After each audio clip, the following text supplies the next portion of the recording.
ভাই কি ব্যাপার, বড় ডালগুলো কাটছেন কেন? এ ডালগুলো রাখলেও তো কুল হয়।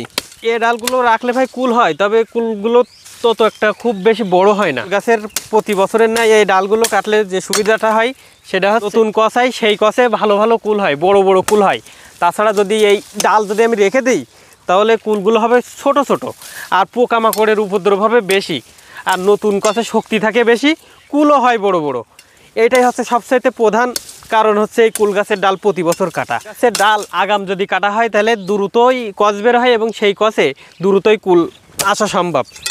তাছাড়া বাজারে আপনারা যে কুলগুলো দেখতে পান সেইগুলো কিন্তু এই মাঠেরই কুল আগে যায়, কারণ বাড়ির কুলের ডাল গাছগুলো কাটে না, যার কারণে অনেক দেরি হয়। কিন্তু এই বাজারের যে কুল, সে কুলগুলো এই মাঠ থেকে যায়, আমাদের এই মাঠ থেকে যায়, কারণ এই কুলগুলোর আকৃতিও ভালো হয়, চেহারা সুন্দর হয় এবং নতুন কষে আমরা জানি সবসময় নতুন কষের ফলগুলো বড় হয়। দেখবেন যে কোনো গাছের নতুন যে কষ, সেই কষটার কুলগুলো কিন্তু তুলনামূলক বড় এবং কালারগুলো সুন্দর হয়। আপনারাও বাসার যে কুল গাছগুলো আছে তার ডাল কেটে দেবেন এবং নতুন কষ বেরোবে, সেখান থেকে কিন্তু কুলগুলো সংগ্রহ করতে পারেন। ভাই আপনি যেভাবে ডাল কাটছেন এতে কি কষ বের হবে? কারণ দেখছি এগুলো সব আঁকা বাঁকা ভাবে কাটছেন। ভাই এই ওপর থেকে ডালগুলো ভাই দা দিয়ে কাটছি, তা নাহলে করা তো ওখানে চালানো যায় না ভাই, ওরা দিয়ে কাটা যায় না, তার কারণে এই ডাল দিয়ে কেটে দিচ্ছে। দা দিয়ে আগে থেকে মোটা মোটা যে ডালগুলো, বাড়তি অংশগুলো আগে থেকে কেটে দিচ্ছি, পরে যে আমি করাত ধরবো, এখানে করাত দিয়ে কেটে সমান করে নেব। ভাই ভাই এই ডালগুলো কতটুক উচ্চতায় কাটতে হয়? ভাই মূল গাছ থেকে যে কষগুলো বের হয় প্রথমে, তারপর থেকে 4 থেকে 5 ইঞ্চি ওপর থেকে এই ডালটা করার দিয়ে সমান করে কেটে দিতে হবে। এই 4 থেকে 5 ফুট, এই 4 থেকে 5 ইঞ্চি উচ্চতায় কাটলে কি বেশি ভালো হয়?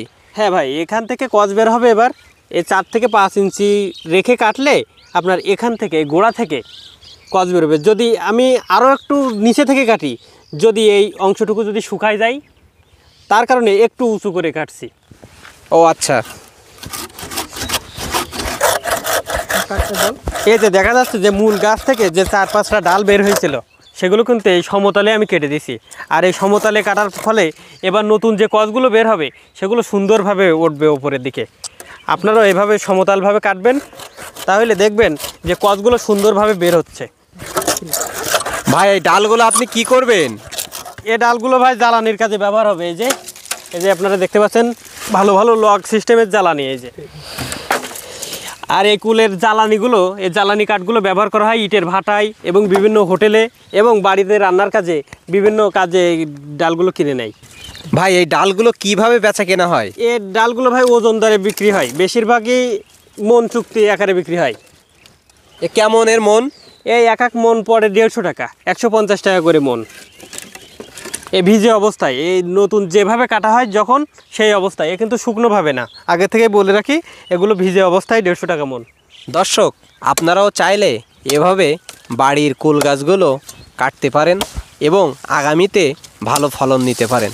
একদিকে যেমন এই কুল গাছের ডাল বিক্রি করে স্বাবলম্বী হতে পারবেন, অন্যদিকে কিন্তু এ থেকে ভালো ফলন পাবেন। সকলে ভালো থাকবেন এবং প্রতিনিয়ত কৃষিভিত্তিক ভিডিও পেতে আমাদের পাশে থাকবেন।